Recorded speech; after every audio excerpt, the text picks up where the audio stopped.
Good afternoon, students. Good afternoon, ma'am. I am Preeti Good Sharma afternoon, ma'am. from Adarsh Bal Niketan Senior Secondary School, Jhunjhunu, your SST teacher. Today we are going to start our second chapter in our Rajasthan book.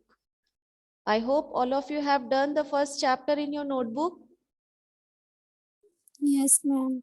All of you have written? Yes, ma'am. Very good. Ma'am, chapter Yes. first pair करना है. हाँ, fair notebook में करना है. जहां history आपकी complete हो गई है ना, उस हिस्ट्री के आगे ही आप इसको स्टार्ट कर दो, अगर उसमें स्पेस है तो. एसएसटी की कोई भी नोटबुक जो कि हिस्ट्री, सिविक्स, ज्योग्राफी जिसमें भी स्पेस है, पेज खाली है आगे, तो आप उसी में ही स्टार्ट कर दो. इसके लिए अलग से नोटबुक नहीं बनानी आपको, ठीक है? मैम, हिस्ट्री में सारे चैप्टर खत्म तो नहीं हुए? उसमें लास्ट चैप्टर के क्वेश्चन आंसर नहीं हुए ना अभी. क्वेश्चन आंसर्स मैंने अभी भेजा नहीं क्या आपको? No ma'am. ठीक है, आज मैं आपको सेंड कर दूंगी, फिर आप कंप्लीट कर लेना उसको, और फिर उसके बाद फर्स्ट चैप्टर भी कर लेना इसका, अवर राजस्थान का. Ma'am. Okay okay ma'am. Yes ma'am. So 1857 का रिवॉल्यूशन, 1857 की रिवॉल्ट के बारे में हमने हिस्ट्री में भी पढ़ा है कि हिंदी में जिसे हम कहते हैं कि 1857 की क्रांति, बहुत बार सुना होगा ना आप लोगों ने. तो इस फ्रीडम स्ट्रगल के बारे में हम पढ़ेंगे, जो कि राजस्थान में उसका क्या मेन इंपॉर्टेंस है, क्या कॉजेज है इस रिवॉल्ट के, इसके बारे में हम पढ़ेंगे. ठीक है, तो take out your book and second chapter 1857 Freedom Struggle and Rajasthan. The history of awareness for freedom and struggle in India is memorable. Till 1818, most of the provinces of Rajasthan had made treaties with British rule, which ensured the British company government to settle all the mutual dispute of the provinces of Rajasthan. But the British company, by interfering in internal affairs, impairing the interest of peasant and common people, spread dissatisfaction in Rajasthan. 1857 का जो revolt था वो हमारी history के अंदर एक memorable revolt कहलाता है, कि सबसे यादगार रिवॉल्ट जो है वो 1857 का रिवॉल्ट ही कहलाता है. इस रिवॉल्ट से पहले 1880 तक बहुत सारे ऐसे छोटे मोटे डिस्प्यूट्स जो ब्रिटिशर्स और इंडियन पीपल के बीच में हुए, लेकिन इसका एक बड़ा रूप, जो भयानक रूप है, वो हमें 1857 के रिवॉल्ट में ही देखने को मिलता है. Okay, so what were the causes behind the revolution of Rajasthan? So सबसे पहले हम देखेंगे कॉजेस ऑफ 1857 रिवॉल्ट. 1857 का जो रिवॉल्ट था उसके पीछे कॉजेस क्या क्या है, क्या क्या कारण है? सबसे पहला जो कॉज है वो क्या आता है कि interference of the company in the internal affairs of the provinces, कि जो ब्रिटिशर्स है उनका इंटरफेयर करना, इंडियन पीपल के हर एक काम के अंदर इंटरफेयर करना जो है वो सबसे मेन रीजन कहलाता है. ठीक है, तो सबसे पहला टॉपिक क्या है आपका? Interference of the company. यहां कंपनी किसको बताई गई है? ब्रिटिशर्स को. ठीक है, interference of the company in the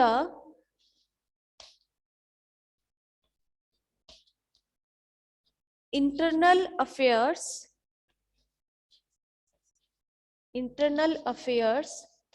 of the provinces. Provinces means हो गए, जैसे कि अभी हम स्टेट्स कहते हैं वैसे पहले प्रोविंसेस होते थे जिसे हम राज्य कहते हैं ना. तो डिफरेंट स्टेट्स जो हैं उन सब के बीच में इंटरफेयर करना, कोई भी रूल कर रहा है उसके बीच में अगर कोई इंटरफेयर करेगा तो उससे क्या होता है, लोगों को प्रॉब्लम क्रिएट होती है. So, ignoring the condition of the treaty, the British began to interfere in the internal affairs and administration of the provinces, such as possession of the fort of Jodhpur in 1839-80, support Diwan Zalim Singh against Kota Maharao in the Battle of Mangrol, continuous interference in the administration of Mewar. कि Britishers ने Britishers और Indians के बीच में एक treaty sign की गई थी। उस ट्रीटी के अकॉर्डिंग ये था कि ब्रिटिशर्स किसी भी इंटरनल अफेयर्स में इंटरफेयर नहीं करेंगे, लेकिन उस नियम को तोड़ते हुए जो अलग अलग आपस में जो रूलर्स लड़ रहे हैं, उनको एक को सपोर्ट करने से क्या होगा, दूसरे को उसके अगेंस्ट में हो गए ब्रिटिशर्स। सपोर्ट करने का मतलब है कि दूसरे आपस में किसी दो राजाओं का झगड़ा चल रहा है तो किसी एक को सपोर्ट करना, है ना। तो इस तरीके से वो सपोर्ट कर रहे थे। जैसे कि उन्होंने सपोर्ट किया किसको, fort of Jodhpur in such as position of the fort of Jodhpur in 1839, इनको अंडरलाइन कर लो। दीवान जालिम सिंह को सपोर्ट किया अगेंस्ट कोटा, कोटा के अगेंस्ट में in the battle of Mangrol, Mangrol का जो बैटल हुआ था उस बैटल के अंदर उन्होंने मतलब कि उनको सपोर्ट किया था उसके उस झगड़े के अंदर। And continuous interference in the administration of Mewar, और उसके साथ साथ जो मतलब कि कंटिन्यूअस मेवाड़ का जो मतलब कि शासन चल रहा था उस प्रशासन के अंदर बार बार इंटरफेयर करना, कि कैसे कोई रूल कर रहा है उस रूलिंग के बेसिस पर उनको इंटरफेयर करना। ठीक है, तो ये सबसे पहला पॉइंट आता है 1857 के रिवोल्ट का। दूसरा जो आता है आपका वो है discontent on the question of succession in provinces, कि जो भी उसका उत्तराधिकारी होता है, उत्तराधिकारी मीन्स जो उसका राज्य, कोई भी किसी भी एरिया का जो रूलर हो गया, किसी भी स्टेट का जो रूलर हो गया, वो उसका उत्तराधिकारी कहलाता है। ठीक है, वो किस तरीके से रूल कर रहा है उसमें इंटरफेयर करना। तो सेकेंड पॉइंट जो आएगा आपका वो है discontent on the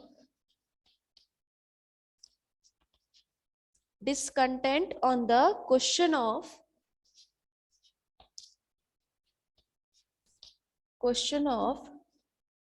succession, question of succession in provinces, in provinces. तो इसमें क्या चीज बताई गई है कि the company tried to impose their decision on the provinces in the matter of adoption of the childless king and interfere in Alwar provinces by dividing it in 2 provinces in 1826, कि अगर किसी का उत्तराधिकारी नहीं है तो वो क्या करेंगे, किसी बच्चे को अडॉप्ट करेंगे। तो उसमें उन्होंने अडॉप्शन का जो मेथड है वो खत्म किया था, तो वो उनका इंटरफेरेंस ही था ब्रिटिशर्स का। तो अडॉप्शन के मेथड को खत्म करना, उसके साथ साथ प्रोविंसेस को डिवाइड कर देना, स्टेट्स को डिवाइड कर देना, तो उसमें भी उनका इंटरफेयर था इन 1826। Interference like appointment of A council under political agent, किसी भी मेंबर को अपॉइंट किया जा रहा है तो उसमें उनका इंटरफेयर होना। And destroying the Lohagarh fort of Bharatpur in 1826 AD, इसको अंडरलाइन कर लो, लोहागढ़ फोर्ट को डिस्ट्रॉय करना भरतपुर के अंदर 1826 में। Establishing British control over Banswara due to the minority of Maharawal Lakshman Singh in 1844, British control उन्होंने एस्टैब्लिश किया कहां, बांसवाड़ा में, क्योंकि वहां पर जो महारवाल लक्ष्मण सिंह 1844 एडी के अंदर strengthen the feeling of discontent amongst the king against the company government, कि ब्रिटिशर्स ने उसके खिलाफ ऐसी पॉलिसी अपनाई जिसके अकॉर्डिंग उसे क्या किया गया, हटा दिया गया, राज शासन से उसे हटा दिया गया था 1844 के अंदर।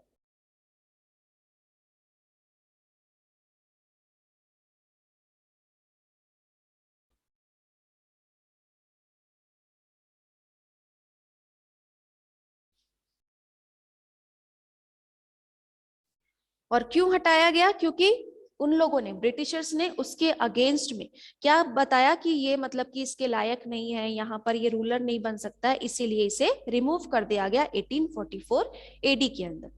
नेक्स्ट है feelings of common man. Third point आता है आपका feelings of common man.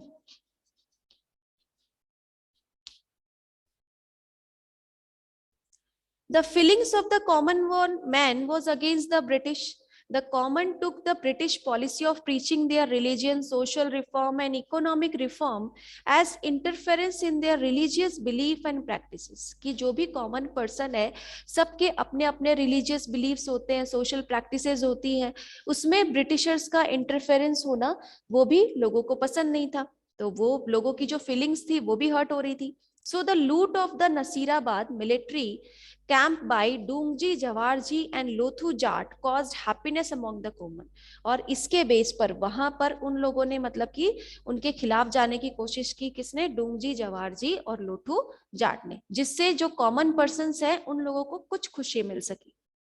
Next आता है आपका interference in the financial affair of the provinces. कि अब तक तो ठीक था कि चलो किंग कैसे रूल कर रहा है उसको उसमें इंटरफेयर कर रहे हैं, अडॉप्शन मेथड है उसमें इंटरफेयर कर रहे हैं. अब उनके फाइनेंशियल अफेयर्स जो हैं उसमें भी इंटरफेरेंस होना ब्रिटिशर्स का. तो interference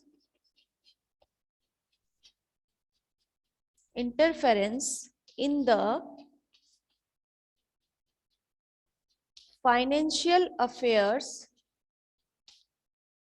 financial affairs of the provinces.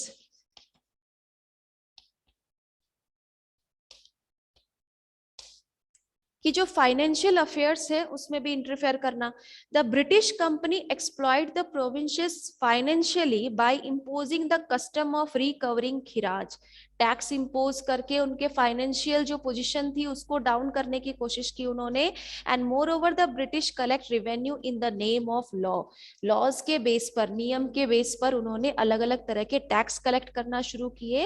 And order condition in the provinces by establishing a battalion in Merwara in 1822 AD, Shekhawati Brigade in 1834 AD, Mewal Bhil Code in 1841 AD, from Jodhpur region in 1835 AD. The company collect the maintenance cost of this battalion from the provinces. अलग अलग state से अलग अलग battalion के form में, कि battalion बनानी है, अगर आपको सेना बनानी है तो उसके लिए आपको उसका टैक्स देना पड़ेगा. तो अलग अलग नाम पर, अलग अलग प्लेसेस पर उनसे टैक्स कलेक्ट किए गए अलग अलग टाइम पीरियड पर. ठीक है, इन सभी को आप अंडरलाइन कर लेना. फिर है फ्यूडल मूड. अब फ्यूडल मूड क्या है? नेक्स्ट है आपका फ्यूडल मूड. बहुत इंपॉर्टेंट क्वेश्चन है ये. कॉजेज जो है 1857 का, इसमें feudal mood. Prior of the treaties of 1818 AD, the rulers of the provinces had to depend on the feudal lords. Such dependence ended after the treaty. कि 1818 तक जितना भी मतलब कि जो भी ट्रीटीज थी, ट्रीटीज को प्रायोरिटी देते हुए प्रोविंसेस जो थे वो किसके ऊपर डिपेंड थे? स्टेट किसके ऊपर डिपेंड थे? फ्यूडल लॉर्ड्स के ऊपर, जमींदारों के ऊपर डिपेंड थे. And these feudal lords such dependent ended the treaty.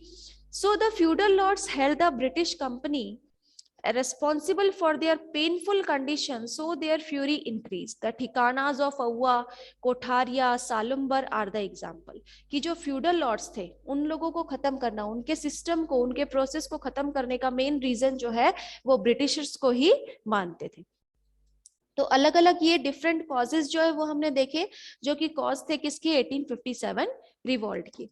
अब इसमें इमीडिएट कॉज कौन से होते हैं? तो इमीडिएट कॉज मींस जो है, the immediate cause of revolution in India in 1857 was the use of fats and cow and pig. कि ये सब चीजें जो चल रही थी प्रोविंसेस में, स्टेट और ब्रिटिशर्स के बीच में, वहां तक तो ठीक था. उन्हें लग रहा था कि हो सकता है ये आगे जाकर सिचुएशन जो है वो, कंडीशन जो है वो उनकी चेंज हो जाए. लेकिन अचानक क्या होता है कि जो फैट, काऊ और पिग के फैट से बनी हुई जो कार्ट्रिज थी, जो उनको यूज करने दी गई, और उसको यूज करना था उनके माउथ से उनको यूज करना था, और जिसकी वजह से रिवॉल्ट जो है वो सामने आया हमारे 1857 का. इसके लिए कमेंसमेंट ऑफ द रिवॉल्यूशन अलग अलग रेजिमेंट बनाए गए, मिलिट्री कैंप्स बनाए गए. राजस्थान के अंदर 6 मिलिट्री कैंप्स बने. वो कौन कौन से हैं अलग अलग जगह पर, वो हम देखेंगे इस बुक के अंदर. The revolution began on May 10, 1857 AD from Meerut. ठीक है, रिवॉल्यूशन जो है वो मेरठ से शुरू हुआ. कब शुरू हुआ? 10 May 1857 को. इसको अंडरलाइन कर लो. At that time major Shower Mock Mason and Colonel Eden were disputed as political agent in Mewar, Marwar and Jaipur respectively, यानी कि अलग अलग टाइम पीरियड पर अलग अलग रीजन में अलग अलग लीडर्स काम कर रहे थे। जैसे कि मेजर शावर जो थे वो कहाँ के थे, मेवाड़ के, मॉक मेशन थे मारवाड़ में, और कॉलोनल एडन जो थे वो जयपुर के अंदर थे। All of them were under George Patrick Lawrence, the former AGG, agent of governor general of Rajasthan. उस टाइम पर एजीजी जो थे वो कौन थे, जॉर्ज पैट्रिक लॉरेंस। ठीक है, अब यहाँ पर जो अलग अलग मिलिट्री कैंप्स जो हैं वो बनाई गई। सबसे पहला जो मिलिट्री कैंप बनाया गया वो कहाँ बनाया गया इस रिवॉल्ट के लिए, सबसे पहला मिलिट्री कैंप जो है वो बनाया गया आपका राजस्थान में, नसीराबाद में। ठीक है, 6 मिलिट्री कैंप्स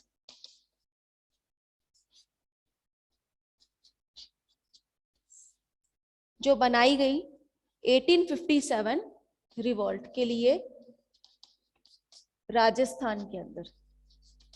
ठीक है, इसमें सबसे पहला आता है आपका नसीराबाद। दूसरा मिलिट्री कैंप जो है वो बनाया गया आपका नीमच में।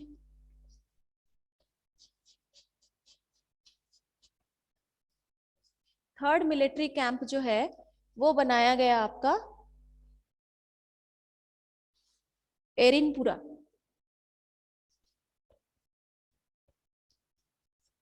एरिनपुरा। फोर्थ मिलिट्री कैंप जो है वो था आपका देवली।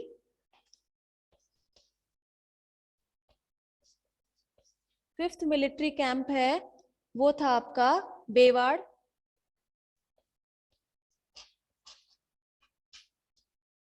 ब्यावर जिसे हम कहते हैं, ब्यावर और खेरवाड़ा।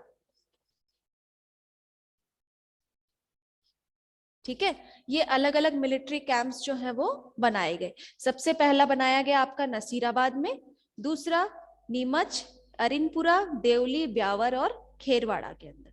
ठीक है, इनके अलग अलग हेडक्वार्टर्स भी बनाए गए। जैसे कि नसीराबाद का जो हेडक्वार्टर है वो बनाया गया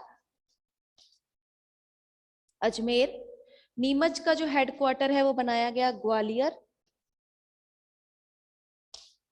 एरिनपुरा का पाली, देवली का टोंक, ब्यावर का अजमेर और खेरवाड़ा का उदयपुर। तो ये अलग अलग मिलिट्री कैंप्स जो हैं वो एस्टेब्लिश किया गया। There were no European soldier except 5,000 Indian soldiers in this military camp. यानी कि इस मिलिट्री कैंप के अंदर कोई भी यूरोपियन पीपल नहीं था, सभी इंडियन सोल्जर्स इस कैंप के अंदर थे। And it was great cause of worry to the AGG to control them, कि जो एजेंट थे, गवर्नर जनरल थे यूरोपियंस की साइड से, उन लोगों के आउट ऑफ कंट्रोल हो गया था ये। The AGG receive news of revolt in Meerut on May 19। Meerut में उन्हें 19 मई को पता चला। And he ordered all the rulers to maintain law and order in the provinces and deal with the revolt strictly. 1857 का रिवॉल्ट जब उनको खबर मिली 19 मई को, तब उन्होंने सभी को ऑर्डर किया कि लॉ एंड ऑर्डर मेंटेन किया जाए प्रोविंसेस के अंदर, कि स्ट्रिक्टली कोई भी अगर रूल फॉलो करना पड़े तो उसके लिए इनको रोकना जरूरी है। तो सबसे पहले जो रिवॉल्ट स्टार्ट हुआ वो हुआ नसीराबाद से। ठीक है, तो the soldiers at Nasirabad camp revolted on May 28, 1857 AD. These Indians soldier got the soldiers from artillery on their side and captivated the cannons. The rebellion soldiers looted the camp. After murdering Major Scotch and Newberry, the soldier departed to Delhi. कि नीमच नसीराबाद के अंदर 28 मई 1857 को ये revolt हुआ। वहां पर जितने भी सोल्जर्स थे वो सभी लोग मतलब कि सपोर्ट कर रहे थे, किसको, ब्रिटिशर्स को नहीं बल्कि अपने ही इंडियन सोल्जर्स को। इस रिबेलियन के अंदर उन्होंने क्या किया, कैंप में लूट करना शुरू कर दिया, लूटिंग करना शुरू कर दिया। ज्यादातर जितने भी जो ब्रिटिशर्स लीडर्स थे उन सबको हराने के लिए उन्होंने अलग अलग कैंप जो है वो ऑर्गेनाइज किया, और उसके साथ साथ उन्होंने अपने जो मेंबर्स हैं उनको हराने के लिए जो लीडर्स थे उन सबको मारना, मर्डर करना, अलग अलग बेसिस पर, अपने बेसिस पर उन्होंने इस रिवॉल्ट को चलाया। फिर आता है नेक्स्ट आपका revolt in Neemuch. The soldier इन नीमच छावनी revolted in the leadership of Muhammad Ali and Ali Beg and set the armory on fire on 3rd June 1857। इसको आप अंडरलाइन कर लो कि जो सोल्जर्स थे नीमच छावनी से, इन्होंने किसकी लीडरशिप में काम किया? Mohammad Ali Beg set the armoury on fire on 3rd June 1857 AD। Captain MacDonald of Neemach camp tried to defend the fort, but the soldiers in the fort also began to revolt। कि जो कैप्टन थे नीमच के अंदर McDonald, उन्होंने इनको मतलब कि रोकने की कोशिश की, लेकिन फिर भी ये सोल्जर्स जो थे वो माने नहीं। And rebel soldiers looted the English bungalow at Chittor, Hamirgarh and Banera and then reach Shahpura. यानी कि ये क्या करने लग गए, जहां पर भी ब्रिटिशर्स जो थे, जो स्टे कर रहे थे, रह रहे थे, उन सबके बंगलोज में घुसकर जबरदस्ती लूट मचाना शुरू कर दिया। और उसके बाद में ये कहाँ पहुंचे? शाहपुरा पहुंचे। The vassals of Shahpura supplied ration for the rebel troop. On receiving the information about the revolution in Neemach, Shawar sent a platoon of Mewar to evacuate the revolutionaries, and he himself marched for Neemach. With the help of armies of Kota, Bundi, Mewar, Shawar regained Neemach। यानी कि यहाँ पर जैसे ही Britishers को ये खबर मिली कि यहाँ रिवॉल्यूशन शुरू हो गया है, तो इस रिवॉल्यूशन को स्टॉप करने के लिए अलग अलग बेसिस पर उन्होंने कोशिश की, कहीं पर रोकना शुरू कर दिया, अपने भी ट्रूप्स लेकर आए। तो इस तरीके से नीमच जो है वहां पर पहुंच गए। फिर है एरिनपुरा रिवॉल्ट। एरिनपुरा में जो रिवॉल्ट हुआ वो कब हुआ? 21 अगस्त 1857 एडी को।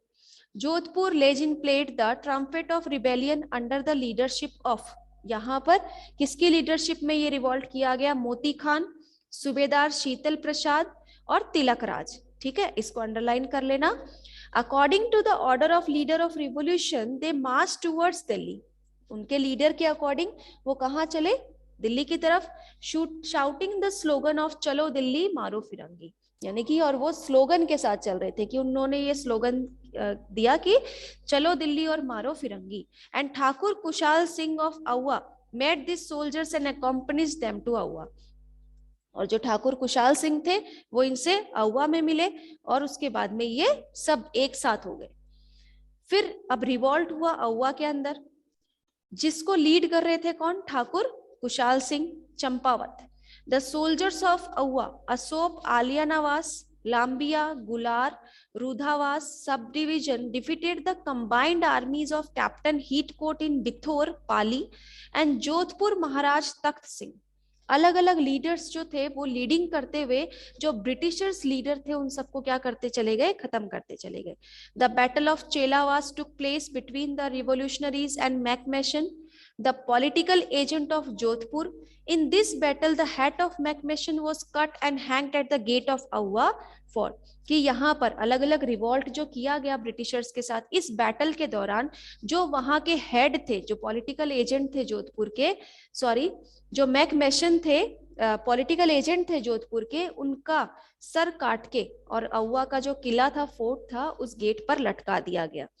The army in the leadership of brigadier Holmes attack the captivated the fort of Auwa in January 1858। इसको अंडरलाइन कर लो कि जो उनकी आर्मी थी किसकी लीडरशिप में? ब्रिगेडियर होम्स में। उन्होंने आउवा के किले के ऊपर अटैक किया कब? 1858 में। इसमें क्वेश्चन जो है वो शॉर्ट ऐसे आता है, किस डेट को ये बैटल हुआ, कौन से डेट को, कहां पर क्या युद्ध हुआ था, तो ये क्वेश्चन इससे ज्यादा बनते हैं। The revolution of Awa is still remembered by the people in the folk song of Holi and other festival। कि अवा में जो बैटल हुआ था ब्रिटिशर्स और इंडियन सोल्जर्स के बीच में, इसको आज भी लोग याद करते हैं हिंदी के कई फोक सॉन्ग्स के अंदर। फिर नेक्स्ट आता है आपका रिवॉल्ट इन कोटा। कोटा में जो रिवॉल्ट किया गया, the revolution in Kota began on October 15, 1857। Kota में जो रिवोल्यूशन शुरू हुआ वो हुआ 1857 को, 15 अक्टूबर को। इसके लीडरशिप थी लाल जयदयाल मेहराब अली खान की, अंडरलाइन कर लो इसको।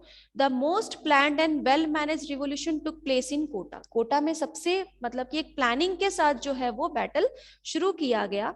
And the revolutionary soldiers beheaded captain Burton and marched all over Kota city. Maharao Ran Singh of second of Kota was captured by the revolutionaries in Kota fort।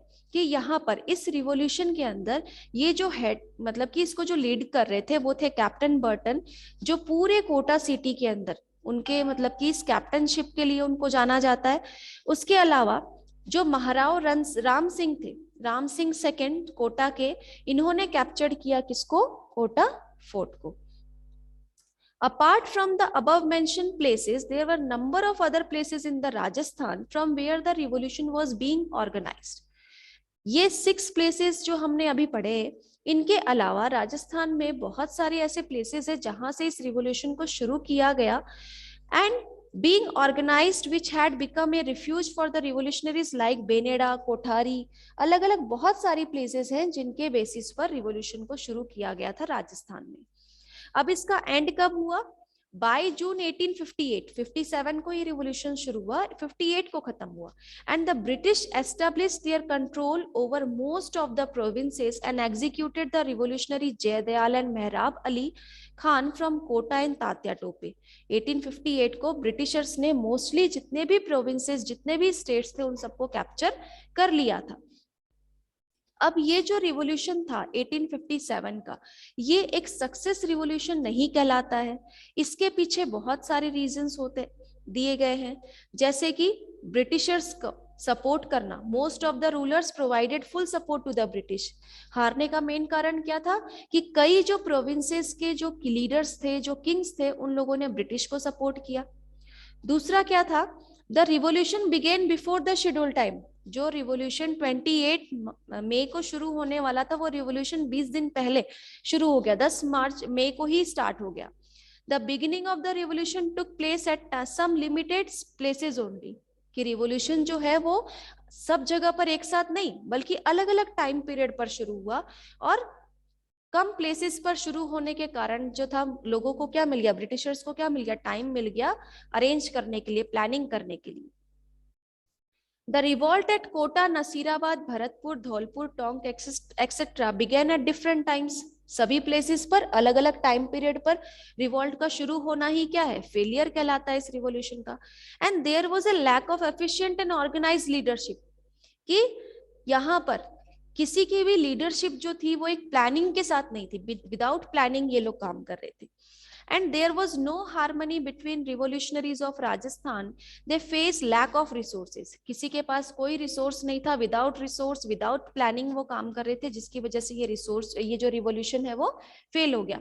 And the ruler of Marwar, Mewar, Jaipur etcetera does not support Tantya Tope, और वो लोग तांत्या टोपे को support नहीं कर पाए, जिसके कारण ये रिवॉल्यूशन जो है वो सक्सेस नहीं हो पाया।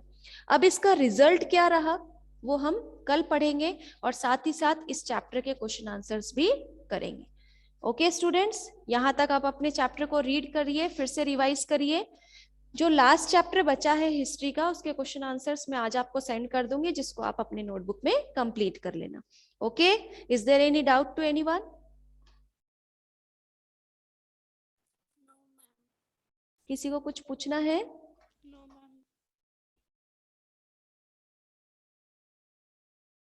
कुछ पूछना चाहते हो?